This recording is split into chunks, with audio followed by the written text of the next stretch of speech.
Imam Ahmad bin Hanbal dalam keadaan susah payahnya ekonomi dia.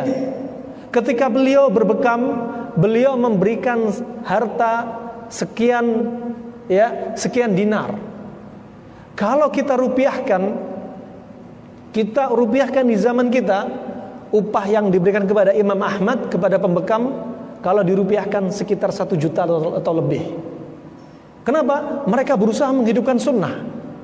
Ya, bukan berarti seperti sebagian orang mengharamkan upah bekam. Upah bekam diharamkan. Gak ada dalil yang mengharamkan. Ya, gak ada dalil yang mengharamkan. Seandainya dalil kasbul hajjam khabith, mengambil upah bekam itu buruk. Apakah buruk berarti haram? Di sini bukan haram. Rasulullah memberikan upah, Imam Ahmad memberikan upah. Itu para hadirin, jangan sampai salah paham, mengharamkan upah bekam sehingga kalau Anda berbuat bekam atau Anda berobat bekam, kemudian Anda nggak memberikan upah kepada pembekam. Justru ini tidak memuliakan sunnah. Tidak memuliakan sunnah, karena sebagian orang mengharamkan upah bekam.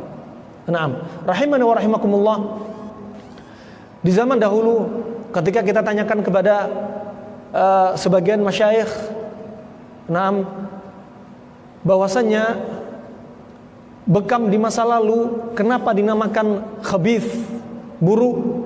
Karena di masa lalu orang membekam itu menggunakan tanduk sapi. Setelah diisap dengan tanduk, kemudian ujung tanduk yang sudah dilubangi ini ditutup dengan sesuatu untuk menutup sehingga hawanya menyedot kulit. Kemudian beberapa menit kemudian dilepas, disayat. Masa lalu disayat dengan pisau atau pedang. Ya. Setelah disayat diisap lagi. Ketika itulah darah keluar. Ketika diisap darah keluar, terkadang darah penyakit itu masuk kepada mulutnya pembekam. Sehingga apa? Termasuk pekerjaan yang jorok pada waktu itu. Pekerjaan yang buruk. Kenapa? Sampai pembekamnya masuk menelan darah penyakit dalam tenggorokannya. Sehingga dikatakan pula ketika hadits Rasulullah, aftaral hajim wal mahjum, batallah puasa orang yang dibekam dan pembekam. Kenapa? Dikatakan oleh para ulama karena bekam pada waktu itu memungkinkan darah ketelan. Kedua, karena sayatan yang sangat besar dari pedang atau pisau membuat darah keluar banyak sehingga banyak orang pingsan, lemes, sehingga membatalkan puasanya. Akan tetapi hadis ini mansukh dengan hadis yang lainnya, yaitu bahwasanya Rasulullah ihtajaman Nabi sallallahu alaihi wasallam wa huwa shaim. Nabi sallallahu alaihi wasallam minta bekam sedang dia dalam keadaan puasa. Berarti bekam tidak membatalkan puasa. Nah, rahimah dan rahimakumullah, ini seputar bekam. Adapun zaman sekarang, kalau seandainya kasbul hajam khabith dengan alasan bahwasanya bermain-main dengan darah, maka dokter spesialis obsgin lebih buruk daripada membekam. Karena dia melihat darah dari kemaluan wanita, darah nifas.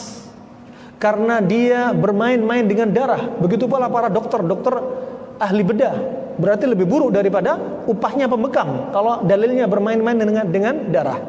Adapun di masa sekarang, ya, sudah ada alat-alat bekam yang sudah modern tanpa kita kontaminasi antara mulut kita dengan darah pembekam.